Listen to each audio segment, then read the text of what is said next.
ये दुबली पतली गाय और उसका मालिक घूमने के लिए शहर आते हैं। तभी कुछ लोग उसकी पतली हालत का मजाक उड़ाने लगते हैं। दुखी होकर गाय और उसका मालिक हरे भरे घास के मैदान में चले जाते हैं। वहां गाय का मालिक गाय को खूब सारा घास खिलाता है और खुद बादाम खाता है और गाय को भी बादाम खिलाता है।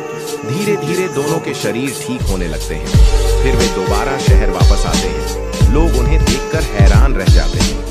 ये क्या, आपने अभी तक इस मालिक को लाइक नहीं किया?